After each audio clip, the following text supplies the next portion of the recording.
Happiness, toujours au plus proche de vous. Bonjour à tous et à tous, vous êtes sur Happiness, il est 13h. Happiness, votre radio locale.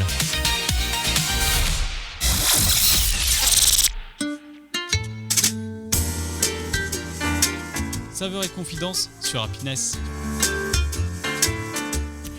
Bonjour à toutes et à tous et bienvenue sur Happiness. Vous écoutez Saveurs et Confidences, votre émission de cuisine préférée, celle où l'on rit, où l'on partage, où chaque assiette raconte une histoire.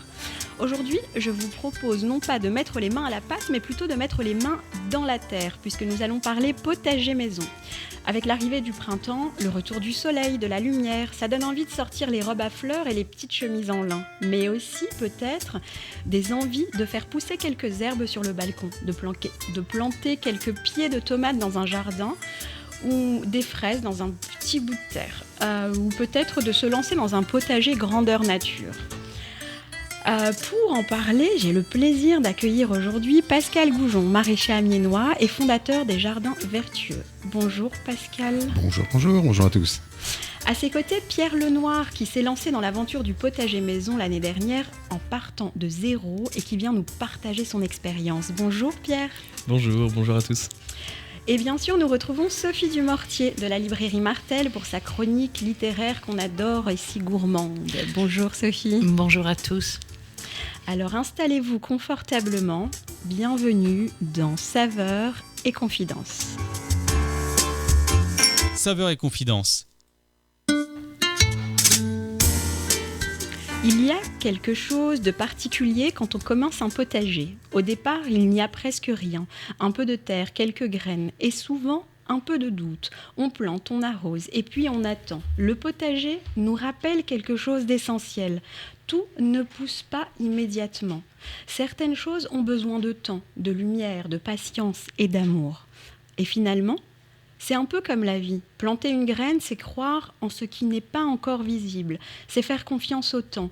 Je crois que c'est aussi pour ça que le potager nous touche autant. Parce qu'au fond, nous avons tous un jardin intérieur. Un endroit où l'on sème ses doutes, ses envies, ses rencontres et parfois même ses rêves. Certaines graines poussent vite, d'autres prennent du temps. Et puis, il y a la transmission. Beaucoup d'entre nous gardent les souvenirs d'un jardin d'enfance, des tomates cueillies encore tièdes du soleil, des fraises mangées directement dans le potager, les mains pleines de terre et le cœur léger. Sans le savoir, ces moments-là ont peut-être planté quelque chose en nous. Et aujourd'hui, quand on sème à notre tour, dans les cœurs, dans le jardin, sur un balcon, un jour vient ce moment très doux, celui de la récolte, où la terre rencontre l'assiette. Et là, cuisiner prend une toute autre saveur, parce qu'on ne cuisine pas seulement un légume, on cuisine l'amour, le temps, l'attention et la vie qu'on a laissée grandir. Du jardin à l'assiette. Qu'en pensent donc les Amiénois ? Je vous propose tout de suite d'écouter ce micro-trottoir. Saveurs et confidences avec Média. Si je vous dis du jardin à l'assiette, qu'est-ce que ça vous évoque ? On a des produits locaux proches de chez nous qu'on cuisine directement. La salade, des tomates, tout ce qu'on peut trouver dans son jardin. Bien la cuisine, forcément. La cuisine, la façon de travailler les légumes et les produits du jardin pour les consommer par la suite. Vous avez déjà jardiné vous-même ? Non, jamais. Même sur un balcon ? Non. Beaucoup de tomates, des tomates cerises, des fraises, De l'oseille. mais bon, c'est souvent mangé par les limaces. Si vous aviez un jardin, quels fruits ou légumes vous feriez pousser en premier ? Des pommes de terre. Des tomates et des salades. Est-ce que manger ce que l'on fait pousser soi-même, ça change quelque chose selon vous ? Oui, je pense qu'on est fiers de manger ce qu'on a fait pousser. Et puis on sait d'où ça vient, donc je pense que ça changerait. Oui, quand même, parce que c'est sans pesticides, on sait ce qu'on cultive et la façon dont on cultive. C'est évidemment meilleur. Forcément, comme on l'a fait pousser tout seul, c'est bon. Et la satisfaction de manger ce qu'on a fait pousser soi-même. Aussi, de même. Merci beaucoup. Saveurs et confidences. Vous écoutez Saveurs et Confidences sur Happiness et aujourd'hui on parle potager. Tout le monde ne peut pas avoir un potager, mais on peut tous se poser la question, d'où vient ce qu'il y a dans notre assiette ? Et derrière chaque légume, il y a toujours une terre et surtout quelqu'un qui la cultive. Alors justement, pour en parler, nous sommes avec Pascal Goujon, maraîcher amiénois et fondateur des Jardins Vertueux. Pascal, je suis très contente de t'accueillir au micro de Saveurs et Confidences aujourd'hui.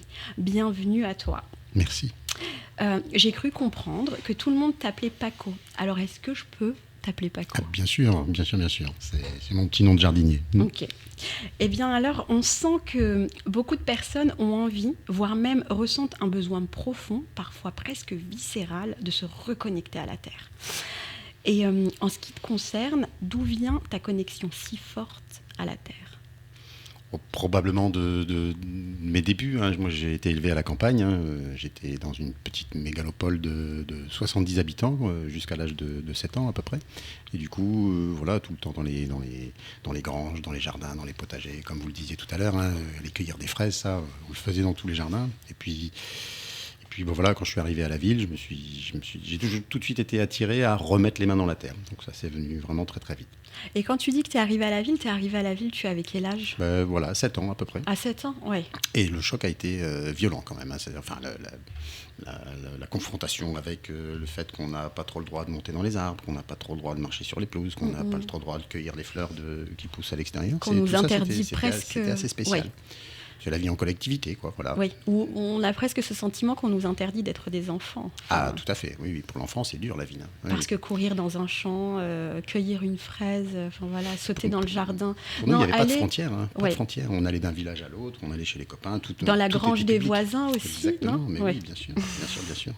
Oui. Et, c'est quoi du coup les jardins vertueux ? Parce que du coup, tu es passé de la campagne à la ville et d'une certaine façon, tu es revenu. Ah, tout à fait. Là, et maintenant, je suis dans un petit morceau de paradis. Je suis dans la campagne à la ville. Les ortillonnages, c'est 400 hectares de marais entièrement enfermés par la ville. C'est une espèce de mini Central Park amiénois.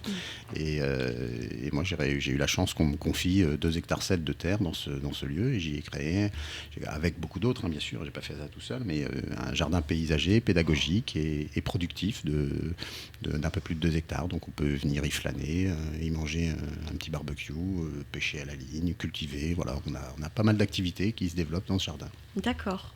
Et comment est-ce qu'on fait pour... c'est-à-dire que moi, personne lambda, je pourrais venir au jardin vertueux si demain j'ai envie de me lancer dans mon potager et d'apprendre à cultiver la terre.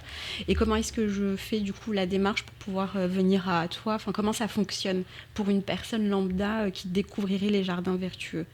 En ce moment, c'est le début du printemps, donc j'ai envie de dire qu'il n'y a plus trop besoin des bottes, mais une bonne paire de chaussures, une paire de gants, et puis on vient. Et puis nous, de toute manière, on est là chaque jour que Dieu fait, on est là de 9h jusqu'à 17h, et puis on accueille tout le monde. Il y a toujours un petit café ou une petite infusion de menthe qui est prête à être offerte.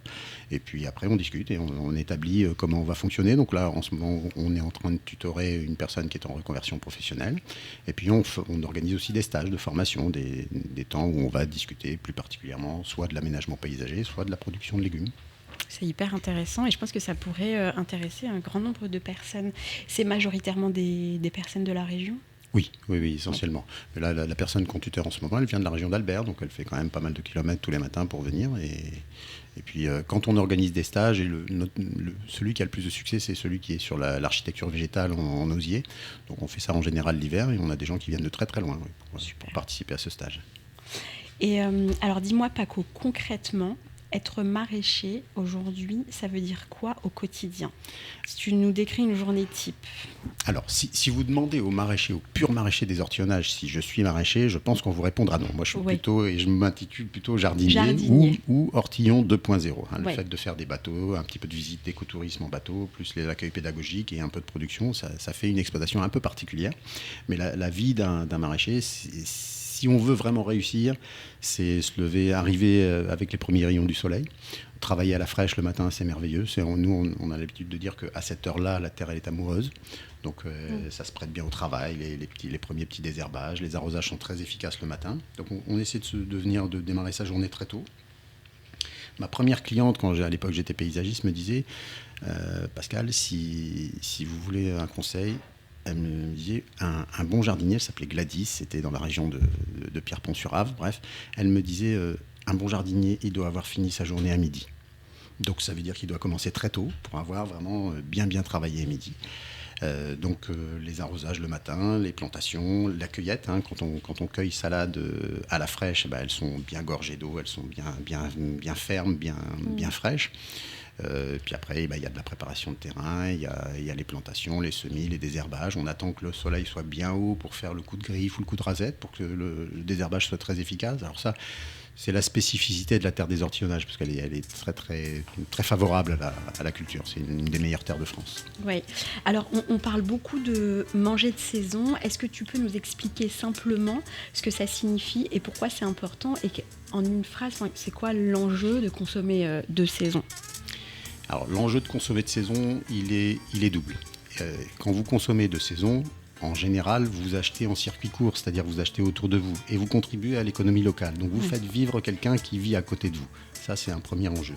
Le deuxième enjeu, c'est que les obtenteurs de légumes, quand ils font leur sélection variétale, ils travaillent sur une direction très particulière, c'est la résistance au transport.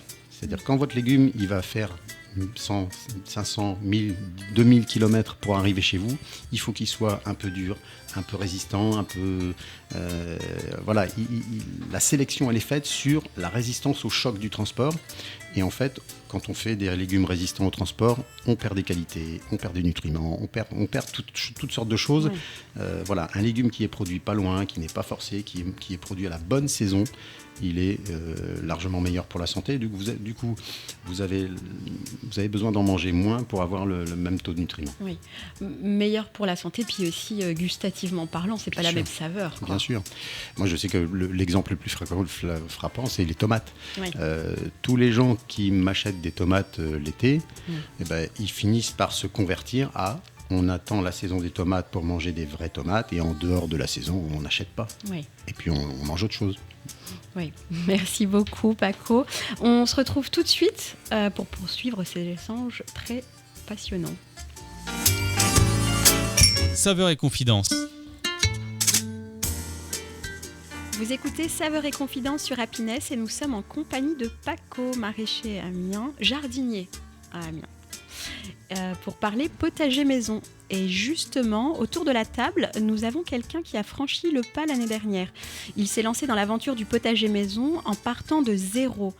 Bonjour Pierre, merci d'être avec nous. Merci pour l'invitation, bonjour Média. Pierre, tu as 22 ans, étudiant à la Manu à Amiens. Et qu'est-ce qui t'a donné envie de te lancer dans un potager ? On dirait bien que mon envie, elle est née... comme tu as pu le dire tout à l'heure, d'une envie de reconnexion avec la nature, une envie de découvrir l'extérieur et puis apprendre de nouvelles choses, un peu par curiosité aussi.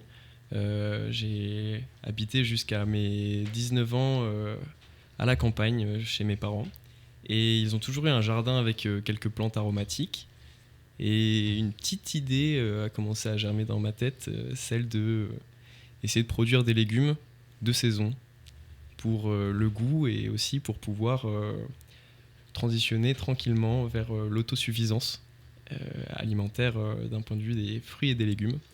Donc j'ai décidé de négocier un petit bout du jardin pour pouvoir commencer à implanter un petit peu un carré de terre. Du jardin des parents, c'est ça ? C'est ça, oui, tout à fait.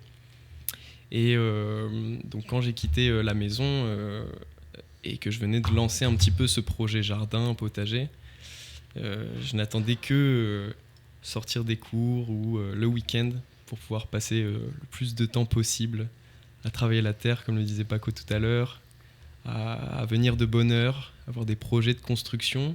L'année dernière, pour pouvoir maîtriser notre saison avec les copains, parce que forcément j'embarque du monde dans cette aventure, on a décidé de construire une petite serre, une serre froide, de nos propres mains, avec un tout petit budget, mais qui nous a permis de commencer les semis au bon moment. Et donc c'était une chouette aventure. J'ai pu partager cette saison-là avec les copains tout le long de la saison dernière. Super. Et quand on part de zéro comme ça, j'ai deux questions. La première, c'est où est-ce que tu vas chercher l'information, parce que j'imagine que tu as besoin de savoir, de t'informer. Et du coup, concrètement, c'est quoi la première étape ? Déjà, quand une idée comme ça commence à traverser l'esprit, j'en parle déjà autour de moi. Et c'est vrai que des notions de jardinage, toujours un petit peu dans l'esprit des grands-parents ou des parents. Et donc, il y a très vite ces petites bases qui peuvent s'installer dans le cocon familial. Et puis ensuite, pour pouvoir en découvrir plus et puis même comprendre un petit peu les temps où il faut faire germer les graines, les temps de récolte, et ben, ces informations-là, on les trouve très facilement sur Internet. C'est aussi une période où on a vu beaucoup de contenu sur les réseaux sociaux comme YouTube ou Instagram, avec des petits créateurs de contenu qui ont décidé de moderniser cette vision du jardin. Ouais, c'est vrai que sur YouTube, on trouve beaucoup de contenu. Et ça a permis de beaucoup... Ça a été ta première source d'information, du coup. Ouais. J'ai passé beaucoup de temps à écouter des podcasts. Ok. Et est-ce qu'il y a des noms là comme ça qui te viennent ou dont tu te souviens? Ouais. Il y en a un particulièrement que j'ai en tête.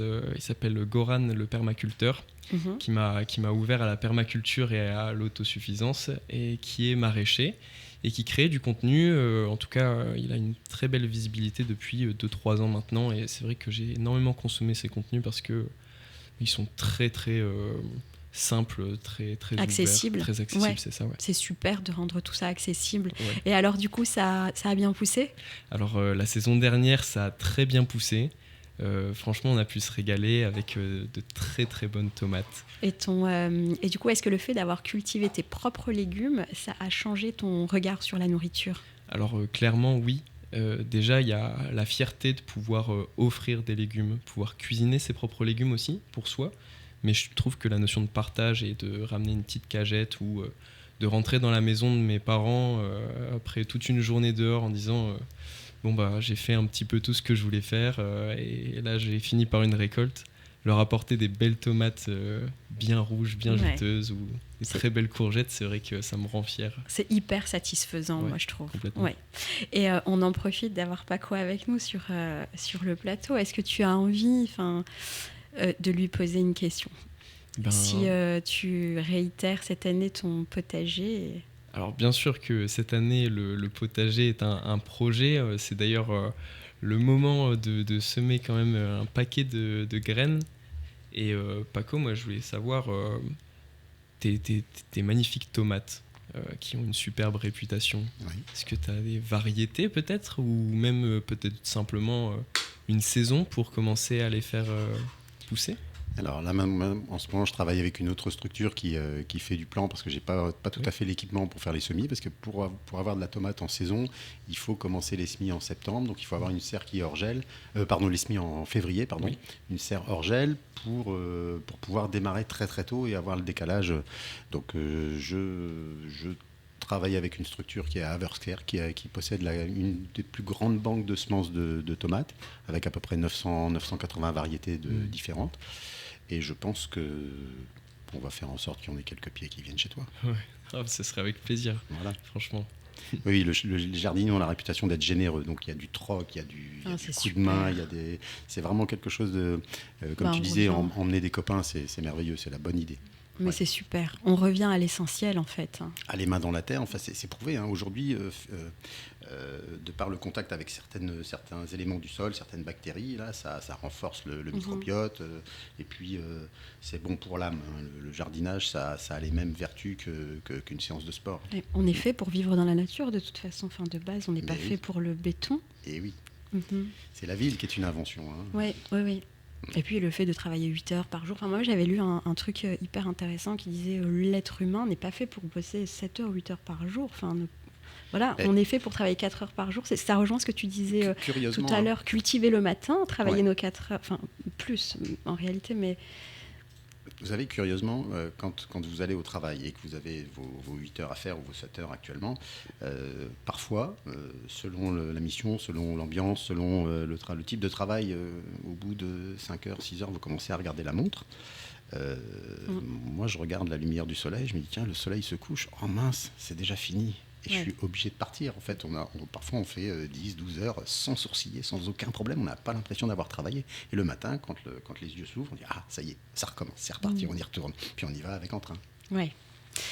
On s'est créé un peu un monde un peu contre nature, moi, je trouve. Mais c'est vrai. Mais on ne sait pas. On va y revenir. Oui, mais il le faut. Ouais. Et puis, peut-être qu'on n'aura même plus le choix d'y revenir. Là, Paco, c'est la première semaine de printemps et la saison idéale pour démarrer son potager. Et là, très concrètement, à cette période de l'année, si je n'ai jamais jardiné, qu'est-ce que je peux faire si j'ai un petit bout de jardin Là, c'est le moment de la préparation des sols, pour ceux quand on n'est pas déjà prêt. Et puis, on peut commencer à planter l'oignon, l'ail, l'échalote, les petits pois, ça résiste, les fèves. C'est ce que j'allais demander. Les 3 légumes faciles pour débuter au printemps, ce serait quoi? Facile, oignon, échalote, ail, et puis des fèves. Les fèves, c'est très résistant. Voilà. Et puis, on peut tenter les petits pois. Mais si on a petits pois, il faut protéger parce que les pigeons en raffolent. Et il y a beaucoup de pigeons à Amiens. Oui. Et si j'ai pas de jardin ou de balcon, comment est-ce que je peux malgré tout soutenir les produits? On peut jardiner en bac, vous savez, vous pouvez soit acheter des gros pots, alors il faut une épaisseur de terre d'au moins 30 cm, donc il ne faut pas faire ça dans des petits pots, mais vous pouvez faire de la culture en pot chez vous, sur le bord d'une fenêtre, alors en faisant attention à ce que votre pot ne mette pas en danger la voie publique, mais de la culture en pot, de la culture en bac, tout ça c'est possible. Avec suffisamment de lumière. Et puis il commence à y avoir à droite à gauche dans Amiens des jardins partagés où vous pouvez vous associer à des initiatives collectives, et ça fonctionne très bien, et c'est très très bien aussi pour démarrer. Comme ça, vous êtes tutoré par les gens qui participent déjà, et donc on vous accompagne, et puis vous chopez beaucoup de connaissances. Le compagnonnage, c'est la règle dans le jardin. Il faut pas chercher à tout réinventer. Donc apprendre avec des gens qui ont déjà appris, qui ont déjà fait les quelques erreurs, ça vous permet de gagner du temps. Ouais. Et c'est quoi les quelques erreurs quand on débute? Ou la plus grosse erreur qu'on pourrait faire, s'il y en a? Parce qu'après, on part aussi du principe que, pour apprendre, il faut faire des erreurs. Mais alors, les plus fréquentes erreurs, c'est de vouloir d'être trop pressé, de vouloir planter trop tôt en saison. Oui. Et puis, en Picardie, il peut y avoir des gelées tardives. Donc, on peut faire un gros travail, être très, très satisfait d'un début de saison. Et puis, arriver un matin, voir la petite gelée sur l'herbe du jardin. Et puis, arriver, et puis tout ce qu'on a planté, c'est grillé. Ou même quand c'est pas grillé, une plante qui est plantée trop tôt et qui va prendre un coup de froid, elle va avoir tendance à monter à graines très rapidement. Ouais. Donc, par exemple, si vous plantez des blettes ou des épinards trop tôt, un coup de gel et puis vous aurez très très peu de récolte et ils vont monter à fleur très vite. Donc la précipitation, c'est la principale erreur. Parfois trop d'eau ou pas assez d'eau ou planter trop serré. Voilà, ça c'est les premières erreurs. Planter trop serré, il vaut mieux mettre de l'air, de l'espace, que les plantes elles respirent, qu'elles soient... Super, c'est très bon conseil, je trouve. Dans un potager, tout vit. Les insectes, les oiseaux, parfois les limaces. Comment protéger ces plantations et prendre soin de ces légumes sans avoir recours à des produits chimiques tout en respectant l'écosystème si précieux? Alors, on va s'intéresser aux limaces. Il y a deux solutions essentiellement. Il y en a une qui maintenant, aujourd'hui, il y a des produits qui sont non chimiques et qui sont des choses très appétantes. C'est des espèces de petits granulés bleus qui ressemblent à l'anti-limace ancien, mais qui sont des choses que les limaces vont aimer beaucoup. Donc, au lieu de manger vos légumes, elles vont manger ces petits granulés. Donc, c'est quelque chose qui fonctionne. Il y a aussi un autre truc, si vous pouvez vous rapprocher d'un meunier ou quelque chose, vous achetez du son. Et le son, donc l'enveloppe du blé, vous faites un tout petit muret tout le tour de votre potager et logiquement, donc un petit muret de 4-5 cm. Et de mémoire de jardinier, on n'aurait jamais vu une limace passer le mur du son. Oh, mais moi je suis team premier degré. Oh, désolé. Mais voilà, les limaces, vous avez aussi la cueillette, vous pouvez ramasser. Et puis si vous favorisez, comme vous le disiez, la présence de grenouilles, de petits rongeurs, de hérissons, tout ça finit parfois par s'équilibrer. Mais des années très humides, oui, en effet, il faut ramasser les limaces, passer la griffe régulièrement pour les mettre au soleil, pour éviter la reproduction. Et puis, parce qu'il ne faut pas essayer de les combattre. Moi, j'avais entendu un jour que c'est un écosystème, tous les insectes qui sont là dans le jardin. Il ne faut pas essayer de lutter contre eux, de les tuer, entre guillemets. Peut-être d'essayer de les faire fuir, mais en tout cas... de pas les combattre. Disons que si vous favorisez la présence de leurs prédateurs, évidemment, vous en aurez moins. Mais c'est vrai que quand même, il y a une espèce de compétition dans le jardin. Tout le monde veut produire et tout le monde veut manger. Donc les animaux, parfois, sont en surnombre selon la saison. Et puis ce que vous pouvez faire, c'est si vous avez une année forte à limaces, vous plantez un petit peu plus que ce que vous avez besoin. Vous plantez 2 fois plus que ce que vous avez besoin. Ouais. Il y en a la moitié qui est mangée et puis il vous en reste la moitié. Il y a aussi la cendre qui est efficace. Mais la cendre, il faut la renouveler régulièrement. Vous vous essayez de trouver quand vous faites du barbecue, vous récupérez votre cendre et vous mettez un petit peu de cendre au pied des légumes les plus sensibles. Tout n'est pas sensible aux limaces, hein. Elles ne mangent pas tout. Oui. Elles ne mangent pas les pommes de terre, elles ne mangent pas tous les légumes durs, les artichauts, tout ça, elles ne mangent pas. Voilà. Okay. Donc protégez essentiellement les légumes qui craignent, la salade, les choux. Oui. Merci Paco. Eh ben, c'est le moment de passer à l'interview confidence. Alors l'interview confidence, c'est une série de questions. Et, je te pose les questions et tu me réponds du tac au tac. Ça n'a pas forcément à voir avec la cuisine, mais c'est une autre façon de... Tu joues le jeu ? Allez, j'essaie. Bon, allez. Alors, Paco, thé ou café ? Infusion de menthe. Très bien. Votre saison préférée ? Curieusement, l'hiver, quand il gèle à pierre fendre, quand il y a des beaux rayons de soleil d'hiver, là, qu'il faut casser la glace pour avancer dans les marais, c'est ma saison préférée. Votre film préféré de tous les temps ? Jeremiah Johnson, avec Robert Redford, merveilleux. Une ode dans les grands nord canadiens, là, merveilleux. Ouais, on sent l'enthousiasme. Une gourmandise impossible à refuser ? Une gourmandise impossible à refuser. J'avoue maintenant commencer à avoir un fait pour le chocolat noir, 70%. Ah oui, ok. Une manie étrange. On veut tout savoir. Une manie étrange. Bah écoutez, j'en sais rien, je ne le remarque pas. Sinon, un talent caché. Si, une manie étrange. Étant donné que j'ai toujours des chaussures un peu à crampons, je passe mon temps à taper mes pieds par terre pour enlever la terre avant de rentrer dans les magasins. Et en ville, c'est pas habituel. Donc, quand je tape mes pieds, les gens ils se retournent en se disant qu'est-ce qu'il lui prend à lui. C'est chouette. Si vous pouviez inviter une célébrité à votre table, ce serait qui ? Pierre, le jardinier. Celui qui est là en face. Je suis pas une célébrité. Écoutez, je passerais bien un petit moment avec Chebest. Ah oui. Oui. Un bon moment ou ça dépend, parce que. Je l'emmènerai au jardin et puis je le mettrai à l'épreuve. Je le ferai travailler un peu, mais il est robuste. Hein. Non, j'aime assez ce personnage. Allez, une dernière pour la route. Dans le potager de Paco, on écoute quoi ? Tous les derniers épisodes de Saveurs et Confidences en podcast. De la musique ou le chant des oiseaux ? Le chant des oiseaux. Jamais de musique chez moi. On se retrouve tout de suite pour la suite des aventures avec Paco qui va nous cuisiner une fondue de poireaux. Alors à tout de suite sur Saveurs et Confidences. Saveurs et Confidences. Si vous nous rejoignez, vous écoutez Saveurs et Confidences. Nous sommes avec Paco, jardinier, qui s'apprête à nous cuisiner sa fondue de poireaux. Alors Paco, explique-nous un peu ce que tu vas nous... pour les auditeurs qui nous rejoignent, je précise aussi qu'on est sur une émission spéciale potager maison.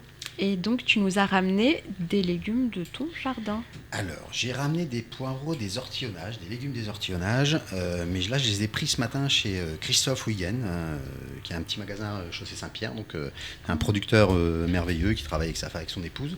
Donc, 2 petits oignons, 3-4 blancs de poireaux. Enfin, j'ai pris le poireau entier. Et là, j'ai sélectionné. Alors, je mets toujours un petit peu plus de blanc que de vert. Et puis les 2 petits oignons, c'est juste pour parfumer le studio, pour mettre en appétit, là, pour que tout le monde ait envie de goûter ça. Un bon beurre fermier. Donc là, je vais commencer à faire fondre mon beurre. Le temps, hop, voilà.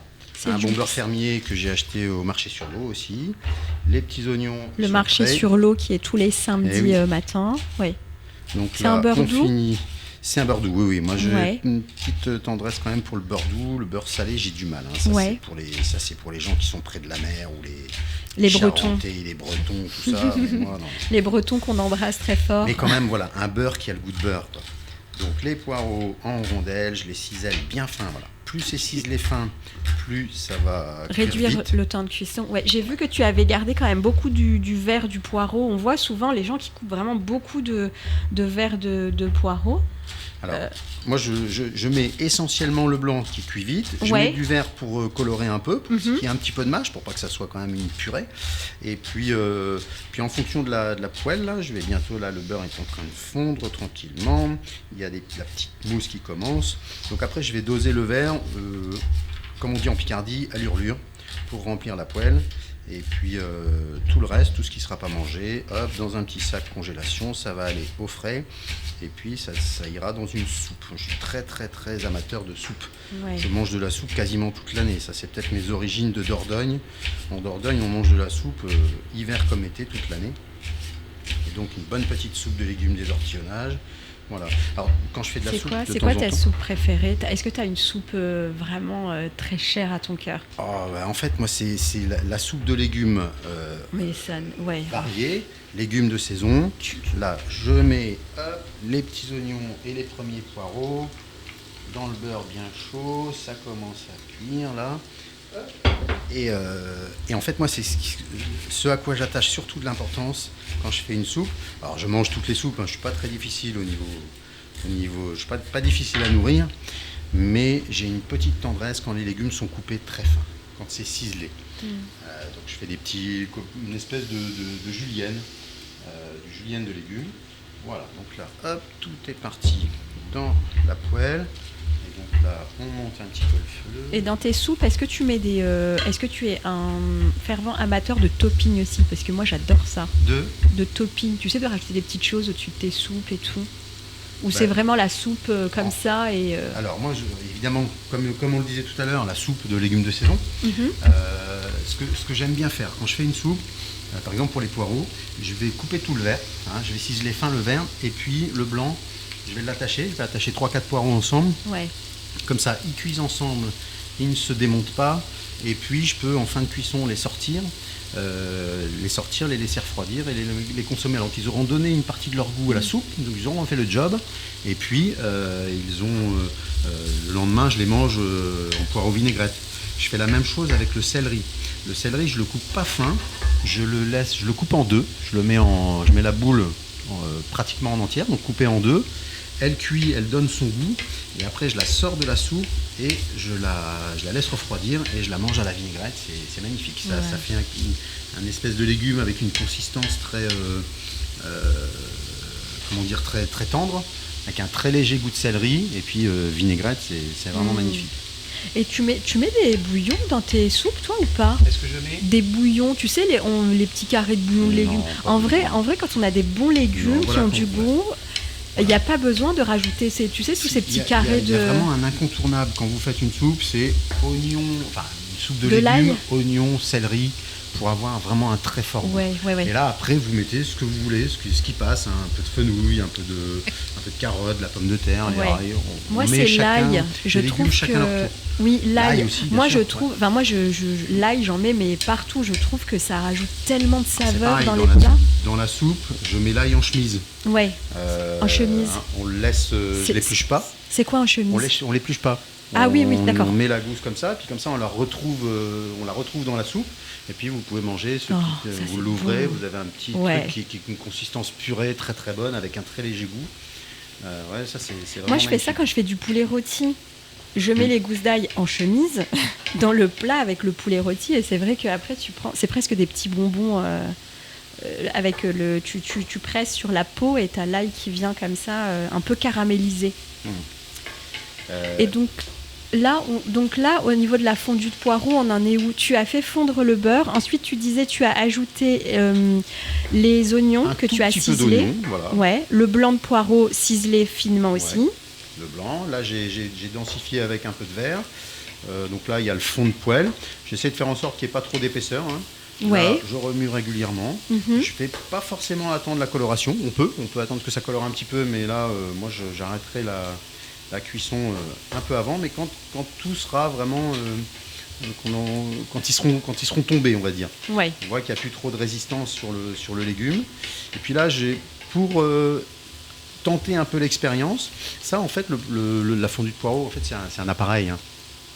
Après, vous pouvez en faire n'importe quoi. Donc, vous pouvez le mettre en fond de tarte pour faire une flamiche. Vous pouvez on peut le faire froid en vinaigrette. Là, je vais lui ajouter un petit peu de crème fraîche, et puis on va le colorer. J'ai amené un petit Neuchâtel, vous savez, les fromages en cœur là. Donc je vais couper des petits dés de Neuchâtel, et au moment de la dégustation, je vais rajouter des petits dés de Neuchâtel dedans. J'ai pris un petit fromage de chèvre. Vous pouvez aussi le faire avec du fromage bleu, avec un roquefort. Et là, ça va changer de goût. Donc on va avoir une préparation de base, le premier appareil, et puis on va lui donner 3 goûts différents.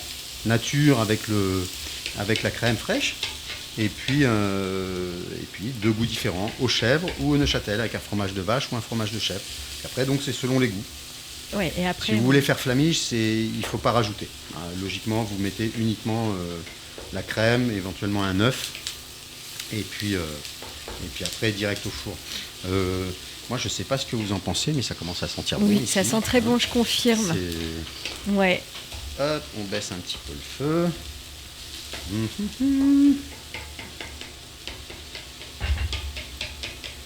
J'ai l'impression, quand je regarde les regards là autour, que j'aurais dû en mettre un peu plus. Oui. Mais c'est ça, en fait, avec 3 fois rien, on arrive à faire des choses, et c'est un peu tout l'objet de ce petit moment qu'on a toujours ici sur Saveurs et Confidences, de se prendre toujours 10 minutes avec l'invité pour voir qu'avec 3 fois rien et des bons produits, on peut cuisiner maison et cuisiner des choses très très bonnes, parce que là, les poireaux, le petit morceau de fromage, un bon morceau de pain, et on a un petit repas, quoi. Puis vous savez, l'homme, il peut se contenter de quelques bouchées. Quand c'est bon, on n'a pas besoin de manger beaucoup. Non, mais de toute façon, on est en suralimentation. On mange plus que ce qu'on devrait. On est en suralimentation. Donc, du coup, le fait que j'en ai amené un peu, très peu, c'est bien. Oui, mais en finalement. vrai, non, je retire tout ce que je viens de dire. Voilà, vous voyez, là, je vois que les poireaux sont fondus. Trop bien. Je vais ajouter dans pas longtemps la crème. Et puis je vais baisser le feu, parce que là, il ne faut pas que ça... Et en temps de cuisson, à partir du moment où on commence à mettre les poireaux, jusqu'au moment où c'est prêt, on est sur combien de temps ? 10 minutes ? Tout ça, c'est petit. Vous voyez, là, ça fait à peine 10 minutes que c'est dedans. On voit qu'ils commencent à s'effilocher, donc c'est très peu. C'est très, très rapide. Ça, c'est vraiment la recette qu'on peut faire même à la dernière minute. Alors on accompagne du poisson aussi, vous pouvez mettre ça avec... Moi, ce que j'aime beaucoup, c'est en parallèle de ça, faire un petit peu de riz. Et puis vous mettez le fondant de poireau d'un côté, le riz de l'autre, et puis vous piochez, soit vous mélangez, soit vous piochez d'un côté et l'autre. Voilà, ouais. Voyez, là, ça commence légèrement. Et puis au niveau des quantités, on y va à l'instinct, quoi. Oui. On n'a pas besoin de balance. On aime cuisiner à l'instinct dans Saveurs et Confidences. On y va à la louche. Je ne sais pas si vous avez vu, alors je ne l'ai pas dit, mais j'ai une petite préférence pour les poireaux de petit calibre. On peut le faire avec du gros calibre, mais si vous prenez du petit calibre qui sont à peu près comme le pouce ou un petit peu plus gros que le pouce, il en faut, si vous êtes 2, on va dire, il en faut 3 ou 4 poireaux. Ouais. Et pourquoi plutôt le petit calibre ? Ça change Ils sont plus tendres. Ouais, d'accord. Donc ça a quand même un... C'est des poireaux qui ont eu moins de temps de pousse. C'est des poireaux plus jeunes. Donc tous les légumes, quand ils sont plus petits, ils sont plus tendres. Donc, hop, super. Alors là, eh bien, merci beaucoup. On va rajouter la crème fraîche, un peu de le fromage juste avant la dégustation. Et là, très important, je baisse le feu là quand je mets la crème. Il faut éviter que ça boue de trop. Voilà. On va se faire une toute petite pause et puis on se retrouve juste après et on sera, je crois, pile poil pour la dégustation. On se retrouve tout de suite. Saveurs et Confidences avec Média. Vous écoutez Saveurs et Confidences pour ceux qui nous rejoignent. Aujourd'hui, on parle potager maison et avec nous, Paco, jardinier et fondateur des Jardins Vertueux. Paco, juste avant, nous préparait sa délicieuse fondue de poireaux qu'on s'apprête tous ici au studio à déguster. Donc ça y est, je crois qu'on y est. Paco, on est prêt à déguster. Juste avant la coupure musicale, tu avais ajouté de la crème. En termes de quantité, une petite touche de crème là, à peu près 2 ou 3 cuillères à soupe. Une bonne crème fraîche fermière. J'ai mis un tout petit peu de noix de muscade. Et puis là, donc mes 3 petits appareils, j'ai séparé en 3 tas. Il y en a un qui va être nature. Alors évidemment, sel, poivre, bien sûr, assaisonnement. On va goûter ça nature, donc juste fondu de poireau à la crème. Ensuite, j'ai ajouté un petit peu de Neuchâtel dans le deuxième, et puis dans le troisième, du chèvre frais. Okay. Voilà, donc ça va nous faire 3 goûts différents. Je conseille de goûter celui qui est nature d'abord, pour avoir le goût brut, puis après les deux... Eh bien super, j'invite tout le monde à se rapprocher de la poêle et puis de venir goûter tout ça. Et pendant que tout le monde goûte, moi j'avais envie de vous partager des petits fun facts sur, sur le potager. Premier fun fact, les limaces peuvent manger plus de 20 feuilles de salade par nuit. Vrai ou faux ? Paco. 20 feuilles. Alors, il faut vraiment qu'elles soient petites, les salades. Mais non, je pense pas. En fait, après, c'est vrai. On dit que c'est des vraies petites gourmandes et qu'elles peuvent faire des ravages dans les potagers. Bon. Tous les radis sont roses. Vrai ou faux ? Faux. Du blanc, du noir. Exactement. Noir, violet, même bicolore. Les pommes de terre poussent sous la terre et leurs fleurs peuvent être comestibles. Vrai ou faux ? Alors, poussent sous la terre, oui. Fleurs comestibles, j'ai peur. Alors oui, écoutez, je vais goûter, c'était au printemps. Les fleurs de certaines variétés, Paco, peuvent être consommées, mais pas les feuilles ni les tubercules. Les concombres sont composés à plus de 95% d'eau. Vrai. Oh oui. Ouais. Idéal pour s'hydrater l'été et rafraîchir les salades. La menthe peut envahir tout un potager et étouffer d'autres plantes si elle n'est pas contenue. Pierre. Je vais répondre oui. Voilà, Pierre, l'expérience. On peut dire que c'est une erreur de débutant, en tout cas. Une erreur de débutant. Petite astuce par rapport à ça, ce serait de les mettre avec une sorte de petit périmètre qu'on enterre pour les racines pour éviter qu'elles s'échappent. Donc ça peut être un seau sans fond qui permet aux racines de rester dans un périmètre restreint et de ne pas s'étaler à droite à gauche. Super. Une seule graine de courge peut produire une plante qui donnera plusieurs dizaines de courges sur la saison. Vrai ou faux ? Ah oui, selon les variétés. La Jack B. Little, elle produit énormément. Ouais, vrai. La nature a un vrai sens de l'abondance. Eh bien, alors du coup, est-ce que tout le monde a goûté ? Alors non, c'est un... Comment ? Ce n'est pas normal. Je m'insurge, je n'ai toujours pas goûté. Allez. Normalement, c'est toujours le régisseur qui goûte en premier. Allez, on va le laisser. Allez, je vous laisse le... Ça sent très bon. C'est celui-ci, voilà. Alors, les premiers avis, hop. Est-ce que c'est...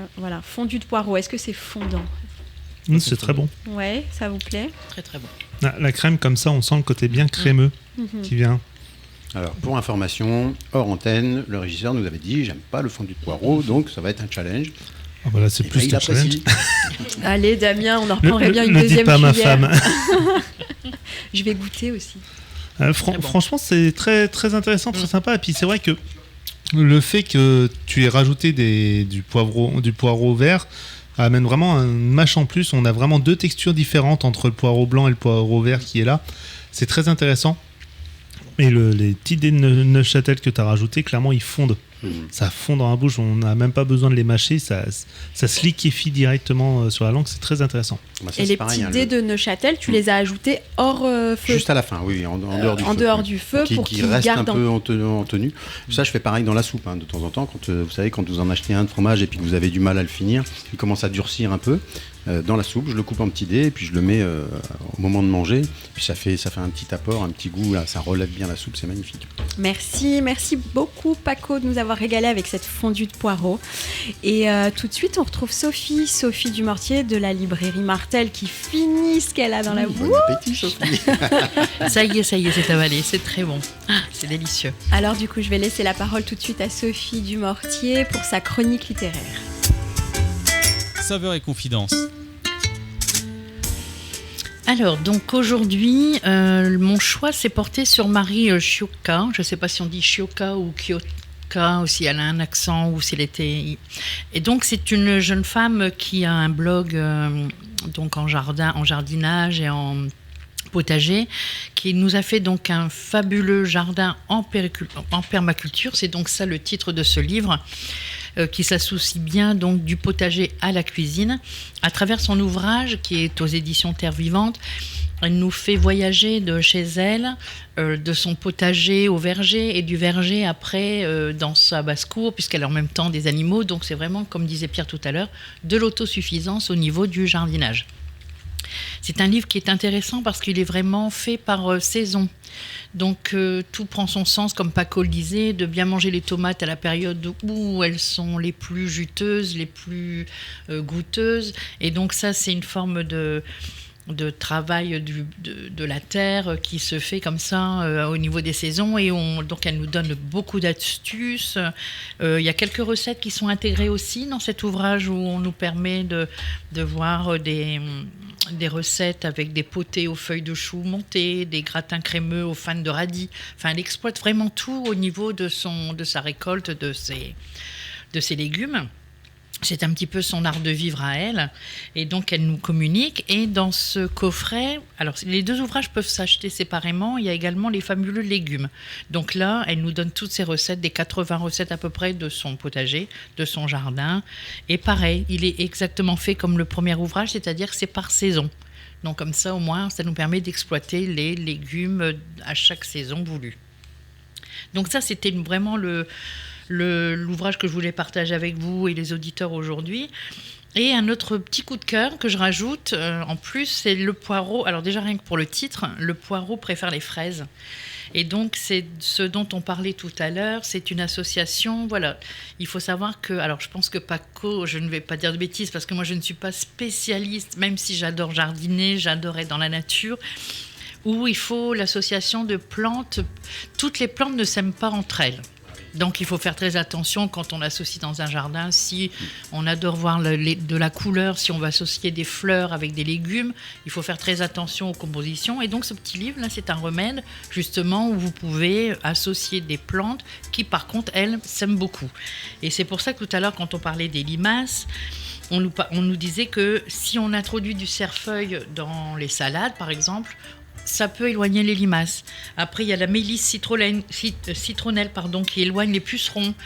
Si on met de la menthe près des bégonias, enfin, il y a plein d'associations, plein de petites astuces comme ça où vous pouvez exploiter votre jardin avec toutes les plantes que vous avez envie de voir pousser et profiter pleinement de tout ce petit monde dans vos jardins.